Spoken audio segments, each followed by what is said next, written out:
Bonjour à tous. Ce nouveau web module patrimonial va se présenter en deux épisodes.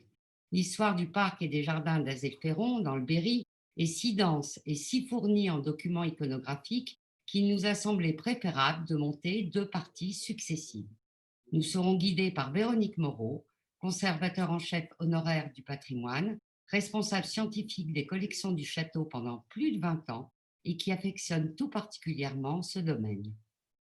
Je prends la suite de Michel pour vous parler du parc et des jardins du château d'Azelferron, un patrimoine à redécouvrir.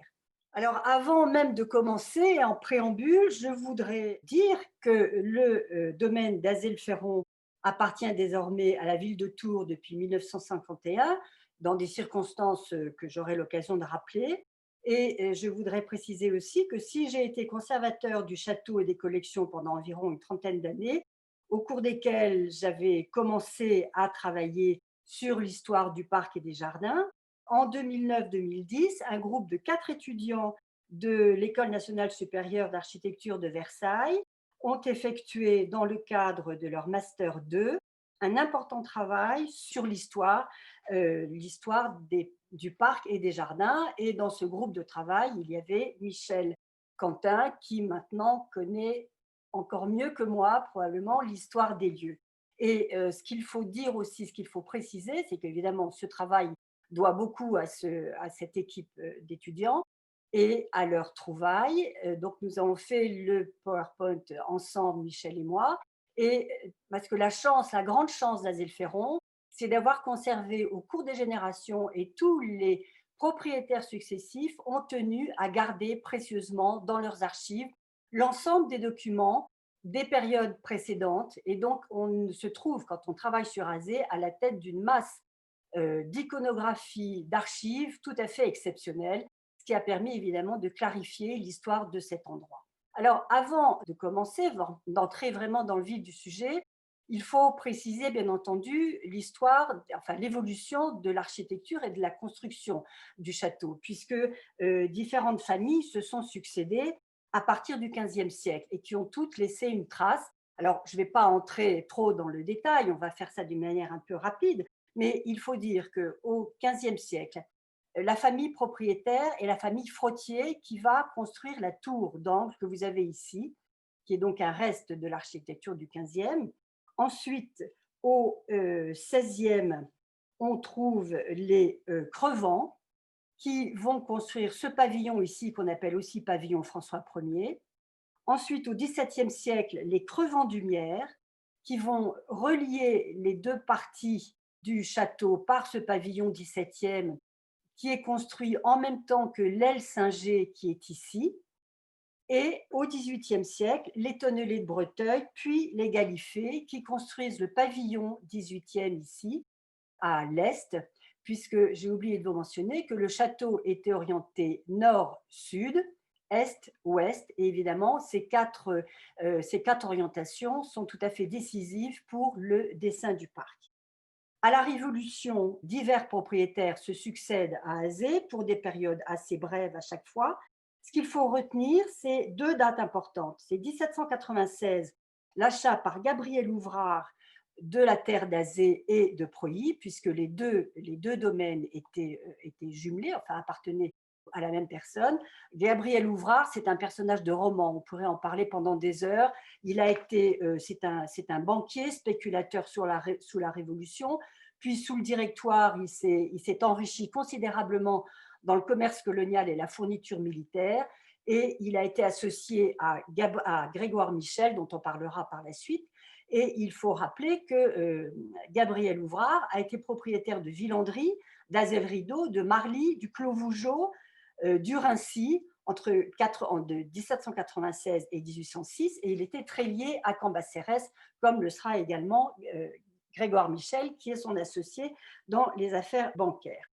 Ensuite, Ouvrard vend la terre à Michel en 1803. Puis, en 1833, Grégoire Michel va vendre la terre d'Azé à une association familiale, un groupement familial constitué par Monsieur Pradé et ses gendres, les Luzarches.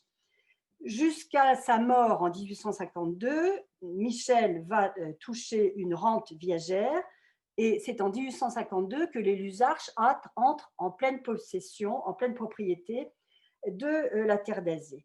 De 1852 à 1925, c'est donc Alfred Lusarche qui est propriétaire d'Azé-le-Ferron. Et de 1925 à 1950, son gendre, Georges Hersan, qui va apporter des modifications considérables à l'aspect des jardins. La période Alfred Lusarche a aussi été décisive, comme on le verra tout à l'heure, puisque c'est lui qui va confier aux frères Buller la reprise du parc.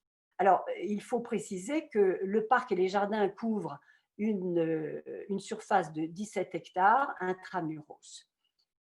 La première représentation iconographique d'Azé remonte à l'une des éditions de la carte dite des Cassini. Cette portion de la carte de Cassini est datable des environs de 1768 et c'est la première fois que l'on voit représenter, donc même si dans les documents plus anciens on parle pour Azé d'un jardin avec bassin, ce qui dénote probablement une volonté d'organisation formelle des environs de l'habitation, des bâtiments. C'est sur la carte de Cassini qu'on voit apparaître ce dessin, un parc, probablement un parc de chasse, qui est percé d'allées rayonnantes et qui se poursuit vers le sud par une grande perspective qui va rejoindre, vous voyez, ce ruisseau qui s'appelle le Clec. Ensuite, vers 1770, on a trouvé dans les archives d'Azé-le-Ferron un plan tout à fait exceptionnel, un grand plan d'1,46 m sur 1,06 m, dont on ne sait pas si c'est un plan ou si c'est un projet, probablement un plan qui a été partiellement exécuté, puisqu'on va trouver quand même des choses qui vont rester chez les propriétaires suivants. Pour bien vous situer, vous avez le château qui est ici, donc orienté nord-sud, puisque ici on est au sud.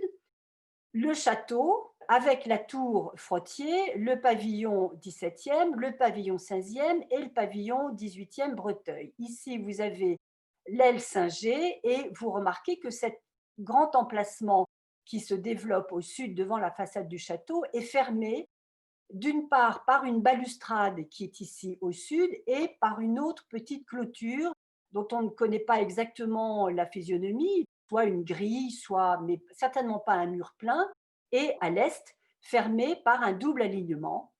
Et ce plan montre en tout cas une disposition extrêmement soignée, très élaborée, avec des sophistications même dans les formes, tout à fait remarquables, puisque vous avez notamment cette forme ici au sud qui délimite une espèce de boulingrin.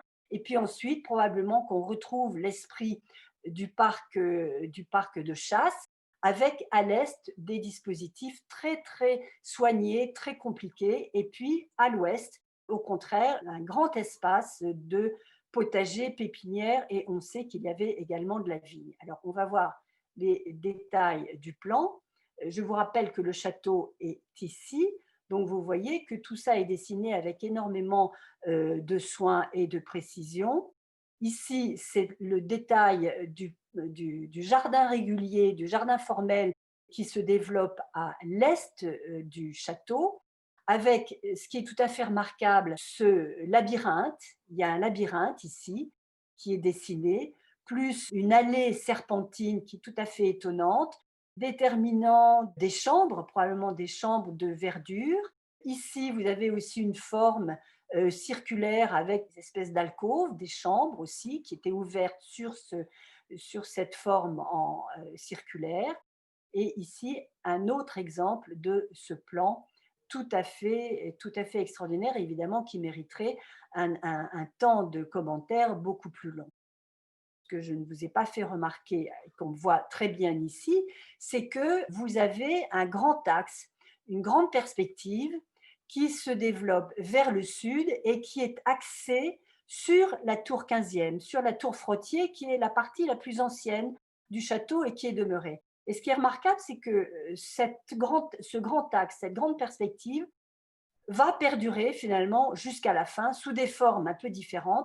Et vous voyez qu'au cours de leur travail, les étudiants avaient eu le soin de redessiner ce plan 18e qui était n'était pas en très bon état, mais pour bien lire justement la partition des différents espaces entre jardin utilitaire, le jardin potager, le jardin d'agrément qui se développe devant la façade du château et ce jardin tout à fait extraordinaire avec ce labyrinthe et puis donc ce grand axe dans le parc boisé, sans doute parc de chasse, qui aboutit à un grand bassin circulaire qui se trouve tout à fait au bout, à l'extrémité de la perspective sud.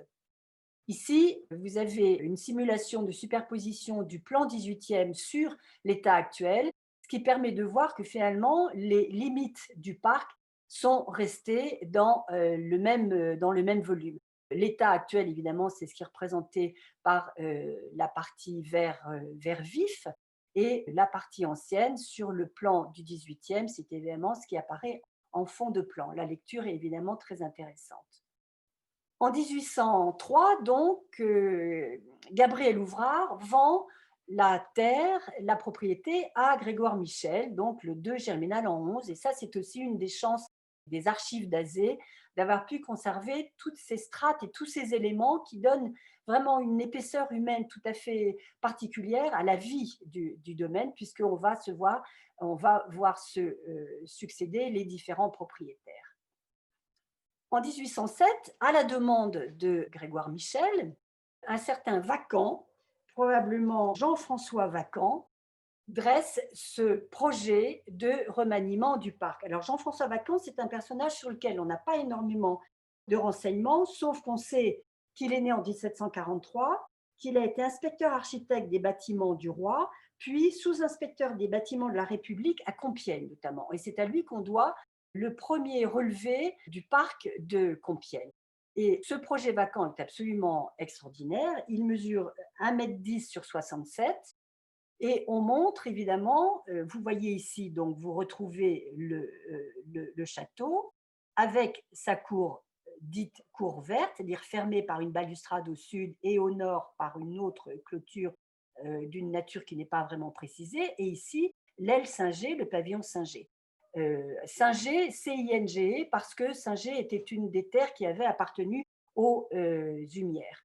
Et Vacant va donc projeter cette organisation qui reprend un petit peu, on le verra sur la superposition des plans tout à l'heure, qui reprend un peu la disposition, une partie de la disposition du jardin d'agrément, avec ces grandes allées qui sont bornées d'alignements d'arbres, avec des carrefours qui étaient probablement des carrefours soulignant la fonction synégétique, mais on va voir ici, donc c'est la légende du plan avec justement les préconisations et qui précise, qui précise la fonction du parc. On va le voir. Vacant précise qu'il y a évidemment des parties tout à fait d'agrément, de promenade ou à fonction synégétique, mais également, il n'oublie pas de mentionner les terres labourables, car tout le parc est entouré de terres qui restent en culture. Et justement, son rôle, c'est de préciser que des travaux d'aménagement sont à prévoir afin de rentabiliser les rapports du parc pour les bénéfices du propriétaire, tout en aménagement des parties d'agrément et en confirmant les limites de la propriété. Sur le plan suivant, on voit ce petit lac dont on peut lire la légende, l'inscription que Vacant précise. Cette pièce d'eau a été imaginée principalement pour donner les terres nécessaires pour rendre la grande avenue praticable dans toutes les saisons, en reformant une chaussée dans la largeur du pré, où elle est encore inondée dans ce moment 12 mars 1807. Donc effectivement, on comprend si on regarde, si on revient sur le parc. Donc voilà, la grande allée, vous voyez, qui était bornée d'arbres. La grande allée qui menait jusqu'à la façade du château était évidemment aménagée dans des prés. La zone était quand même assez humide et pour rendre tout ça praticable, on a creusé ce lac pour récupérer les terres, pour renforcer justement la stabilité de ces allées. Et au milieu, donc, il y a un petit lac, donc on n'oublie pas évidemment la partie très agréable que doit la fonction agréable, la fonction à la fois sur le plan visuel peut-être, et peut-être est-ce qu'on allait faire du canotage sur le lac. Et ce petit lac existe toujours. enfin, il faudrait dire plutôt étang. Ici, vous avez une photo ancienne qui montre l'étang à l'époque des Hersans, donc c'était probablement au début du XXe.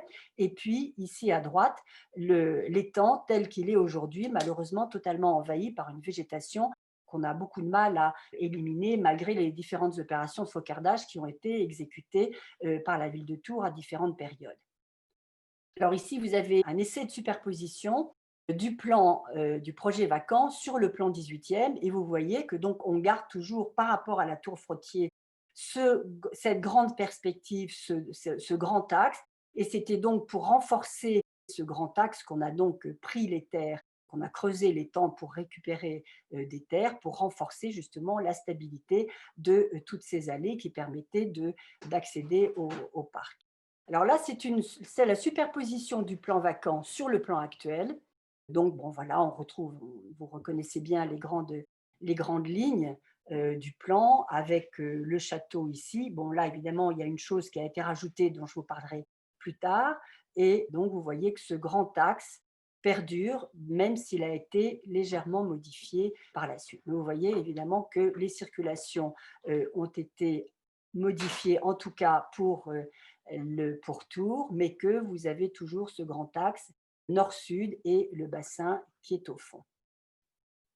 Alors ici, c'est un relevé de géomètre qui est tout à fait intéressant, qui a été dressé par un géomètre qui n'est pas très connu en 1832, un géomètre de Bourges, dont on n'a pas réussi vraiment à percer l'identité, un monsieur Delouche ou Detouche, on ne sait pas exactement. En tout cas, la date est très intéressante parce que 1832, d'abord, ça renvoie bien entendu au moment, à la date où les Lusarches et les Pradets vont signer l'acte de vente en viager avec Grégoire Michel. C'est également la période où va se terminer l'obligation donnée par la loi de 1807 de dresser la carte cadastrale. C'est la période où on va élaborer le cadastre général du pays. Et ce sont évidemment les géomètres experts, les géomètres dans chaque province qui sont chargés de ce travail. Et ce relevé de géomètre a dû participer justement à l'établissement du cadastre local. Alors, c'est tout à fait intéressant parce que si on retrouve évidemment le château ici, on retrouve aussi le grand axe nord-sud qui va jusqu'au bout, jusqu'à l'extrémité vraiment de la propriété agricole. Là, cette fois-ci, on sort du parc, du petit parc proprement dit, puisqu'on arrive dans le grand parc. Donc, axé toujours sur la tour Frottier, vous voyez, si on tire un trait ici, le bassin qui est ici, qui se continue jusqu'à l'étang, donc l'étang qui a été creusé, on l'avait vu sur le plan vacant, et puis cette grande avenue qui monte jusqu'à l'extrémité sud de la propriété. Sur le côté, vous avez également un jardin qui reste probablement du jardin formel du 18e, c'est là où on avait ce jardin extraordinaire avec les chambres de verdure, le labyrinthe, les allées sinueuses. Et puis ici, le grand potager qui perdure et qui reste encore. Et puis la limite de propriété qui est donnée par ces alignements d'arbres qui marquent bien la propriété. Dans la légende qui est ici, qui est bon, évidemment difficile à lire sur nos écrans, c'est tout à fait intéressant parce que le géomètre a, avec un système de renvoi de numéros, mais qu'on ne peut pas lire ici, il a listé justement la fonction de chaque parcelle, des parcelles de terre labourable, de prés. Il y a la pièce du réservoir, donc le grand bassin était un réservoir. Donc voilà les détails de ce plan de géomètre et le plan cadastral de 1836 qui a été probablement exécuté à partir justement du relevé de ce géomètre. Alors, à partir de 1856, on assiste à un bouleversement total de l'esthétique de ce jardin, puisque d'un jardin régulier, très ordonnancé, avec des lignes droites très affirmées, on va vers un style paysager totalement nouveau, comme on peut le voir ici avec cette très belle vue, cette très belle photo qui est prise vers le château, donc qui est prise dans un sens sud-nord. En 1852, effectivement, le domaine entre donc en pleine propriété dans la famille Lusarches, dont la fortune s'est établie sur l'exploitation des forges, très nombreuses en Brenne à l'époque. D'ailleurs, je précise que le terme d'azé le ferron, azé évidemment c'est l'eau, le ferron parce qu'il y avait des eaux ferrugineuses à peu près partout et justement ça permettait d'extraire le minerai de fer qui a servi énormément à l'industrie métallurgique de l'Indre à cette époque-là, pendant tout le 19e siècle. Dès 1856, Denis Buller, puisque ce sont les deux frères Buller qui ont proposé leur plan à Alfred Lusarch, qui propose donc un plan de projet d'aménagement du parc en grand espace paysager. Les travaux d'aménagement du parc vont s'effectuer entre 1870 et 1872. Le plan des Buller mesure 89 cm sur 62 cm,7.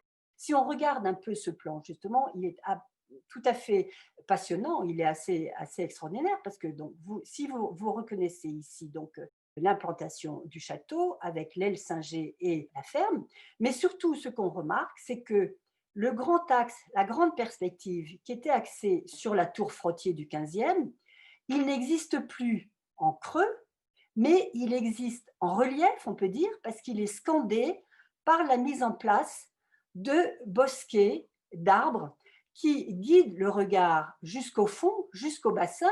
Vous verrez d'ailleurs sur un détail qu'il est noté plan existant, mais cet axe, donc cette grande perspective, même si elle n'existe plus matérialisée par une allée, elle est matérialisée tout de même, légèrement occultée par la mise en place de grands bouquets d'arbres divers, à la fois des feuillus et des résineux. Ce qui est intéressant aussi, c'est parce qu'on voit tout de suite évidemment les caractéristiques, on retrouve particulièrement là, enfin tout à fait de manière très claire, la signature de Buller avec ces allées souples, sinueuses, tout en courbe et en contre-courbe, qui rompt évidemment totalement avec la tradition de la période antérieure où on était uniquement, au contraire, basé sur des circulations rectilignes. Alors là, je vais laisser Michel vous parler du plan des Buller. Le talent des deux frères architectes paysagistes s'exprime tout à fait sur ce plan, tant par la qualité du tracé, remarquez la finesse des ombres portées, mais également par leur grande connaissance botanique qui leur permet de construire un magnifique décor paysager. D'abord, le traitement de la lisière est très marqué. Le soin accordé à l'emploi de sous-bois caractérise l'empreinte Buller. Les vues vers l'extérieur sont souvent occultées au bénéfice de cônes de vue vers le parc, subtilement agencés au cours de la promenade. Le sol est souvent très bien modelé. De larges allées, sinueuses et très souples, forment une large ceinture dans le parc. Les bullaires dessinent leurs allées, les orientent de manière à ce que le promeneur ne soit pas gêné par la lumière du soleil et que l'œil soit attiré vers des scènes aménagées qui évoluent au fur et à mesure de la promenade. On retrouve également la subtile organisation propre aux bullaires des articulations d'allées. Les principaux carrefours sont amples et toujours bordés de bosquets d'arbres. Les bullaires alternent couverts et découverts avec rythme et surtout avec beaucoup de sensibilité. Les arbres caducs et les résineux sont utilisés par groupes impairs, encadrant ou soulignant les points de vue. La disposition de bosquets laisse deviner des cônes de vue. L'élégance des plantations est manifeste, on retrouve une vraie recherche botanique. Ce sont des arbres d'agrément, majestueux, souvent récemment introduits, mais surtout remarquables dans la composition d'ensemble. Au plaisir de la déambulation s'ajoute une promenade subtilement orchestrée comme une découverte paysagère, avec des mises en scène renouvelées, avec souvent une double lecture au cours du parcours, avec des contrastes de lumière et des jeux de profondeur. Car on remarque avant tout un jardin Buller par son harmonieuse conception d'ensemble et la qualité de ses plantations. Ici, ce qu'on a remarqué aussi est quelque chose d'assez étonnant, c'est que, donc, alors effectivement, il y a ces corbeilles de fleurs, ces corbeilles d'annuels probablement, qui soulignent non seulement les bâtiments, le bâti, mais également les pelouses qui viennent donc très près du château lui-même, des bâtiments.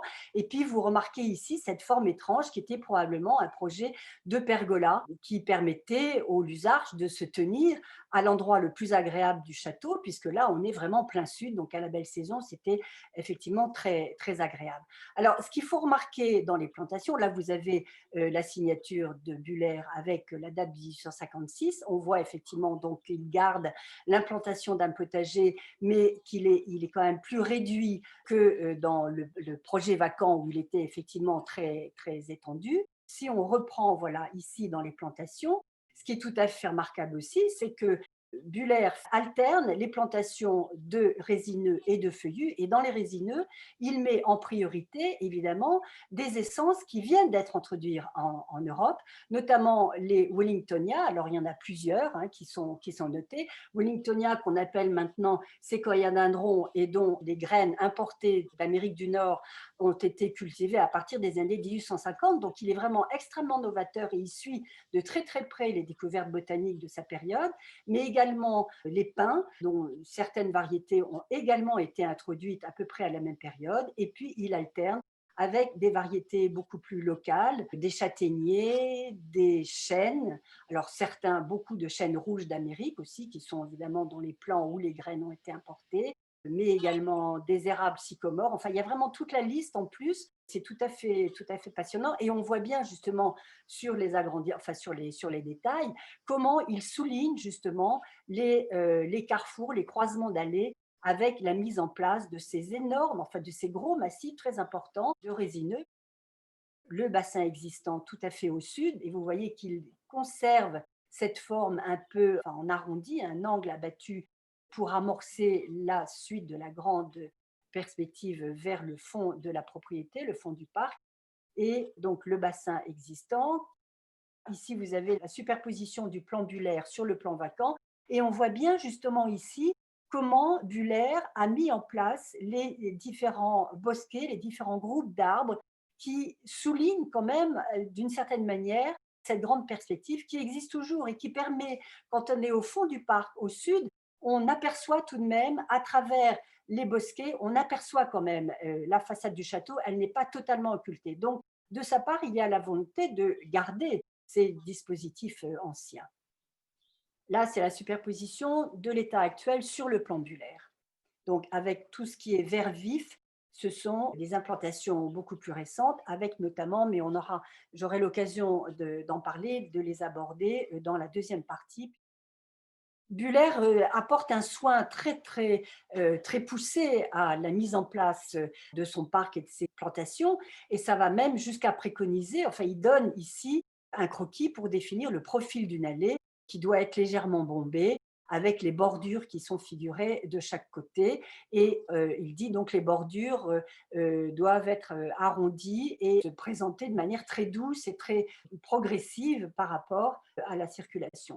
Et ici, ce sont des calques non datés, malheureusement, mais qui montrent bien justement la plantation et le dessin de ces allées très sinueuses, très souples, qui sont une des caractéristiques du style Buller, avec justement l'implantation ici de bosquets, soit pour souligner les allées, soit pour marquer les carrefours.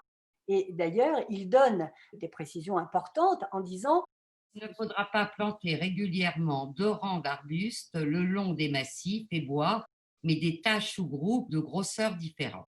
et il ne faut jamais planter les arbres verts à moins de 9 mètres des allées. Donc, il est vraiment très, très précis. Et puis, il donne des listes d'arbres en touffe. Les listes d'arbres en touffe, ce sont évidemment des bosquets d'arbustes qui vont souligner certains carrefours.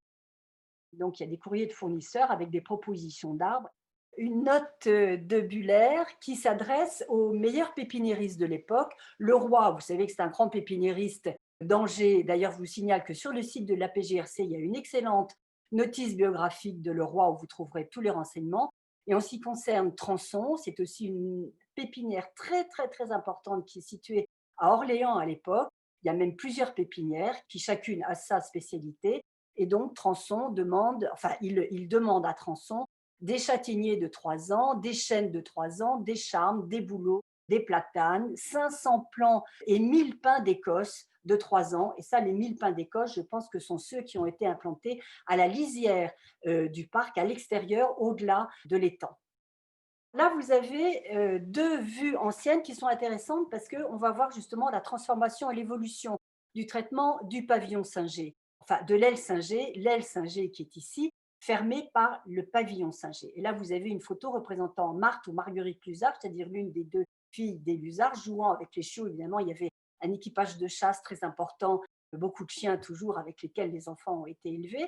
Et là, vous voyez effectivement ces massifs assouplis qui bordent les bâtiments. Vous aviez ici un séquoia qui avait été planté devant, entre alors le château se situe à peu près ici.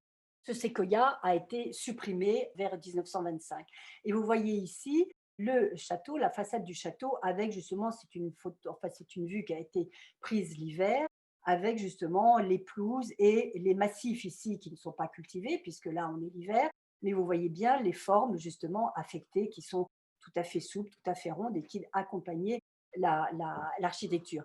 L'aile singée, donc pendant toute cette période, c'est une aile de commun, c'est une aile qui sert à l'exploitation de la ferme, à l'exploitation de la forêt. C'est un endroit où on entrepose le matériel, les voitures. Enfin, c'est pas du tout une aile d'habitation comme ça va le devenir par la suite, comme je le dirai tout à l'heure. Ça, c'est une photo évidemment tout à fait récente qui montre l'état actuel, mais qui permet de rappeler que les Buller ont mis en place effectivement énormément d'arbres pour accompagner les allées qui permettaient de cheminer dans le parc. Ici, c'est un des bosquets de cèdres qui ont été mis en place par les Buller. Cedrus deodara, ça fait aussi partie des espèces qui avaient été introduites en Europe à peu près enfin, à leur époque, en tout cas dans les années 1850, 50, 56. Et donc, ça permet de rappeler que les Buller sont évidemment tout à fait au fait et suivent de très près les actualités, enfin, en tout cas les découvertes botaniques. Et ici, un bosquet de pins, vous voyez comment ça souligne ces allées de promenade. Puisque à cette époque, évidemment, ça n'est plus un parc de chasse. L'équipage, l'usage d'Azé ne chassait pas dans le parc, mais chassait dans la forêt de Preuilly. Là, c'est donc une vue de la façade sud du château prise à peu près du fond du parc avec ces bosquets de cèdres et ces bosquets de feuillus qui donnent un rythme aux grandes esplanades de pelouse très élégantes qui soulignent l'ampleur de la composition. C'est une des caractéristiques d'Azé. Il y a une impression d'ampleur, de sérénité, de grandeur qui accompagne tout à fait la grandeur de l'architecture. Ici, on est de l'autre côté du bassin, donc on regarde vers l'étang se situe ici, derrière ce groupe d'arbres, au-delà de la clôture.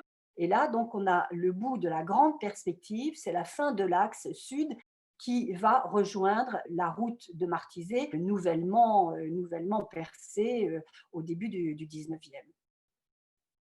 Le réseau hydraulique est un élément extrêmement important à Azelferon, puisque cela va enrichir la composition du parc et le caractère pittoresque de la mise en place de certains dispositifs. Vous avez ici le ruisseau, le Clec, qui passe dans le bas de la propriété, dans le bas du parc. Ce ruisseau alimente la pièce d'eau, le lac.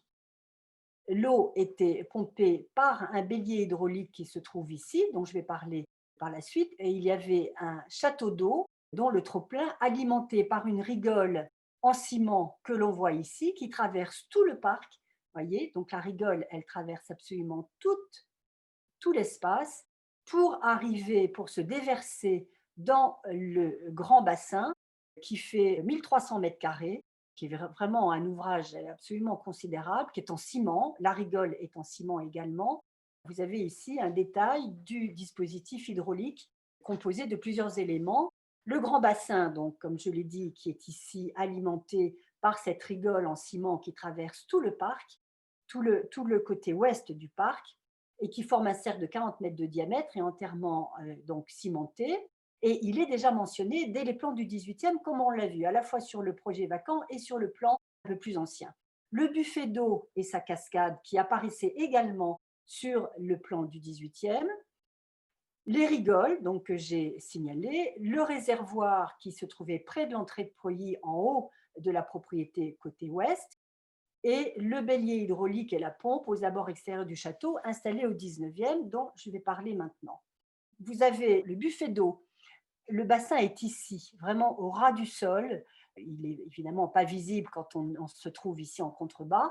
Ce grand bassin se déversait par un escalier d'eau et qui lui-même se vidait dans une première vasque qui elle-même tombait dans une deuxième vasque supporté par un piétement en pierre et le tout se déversait dans cette grande vasque, ce petit bassin en demi-lune auquel on accédait par des marches de part et d'autre. Tout ça était évidemment scandé de taupières, d'ifs taillés, cela en coussin, cela en cône, Et il y avait à l'origine, ici, les parements, un parement de pierre, enfin, il y avait un parement rustique, pittoresque, en pierre rose. Évidemment, tout cet ensemble était absolument charmant. Et ici, ce qu'on ne voit pas sur cette vue, il y avait un AA maçonné également, en pierre appareillée, qui évitait à des animaux éventuellement de venir boire dans ce petit bassin. Donc là, vous avez une autre vue du grand bassin. Le buffet d'eau se trouve ici.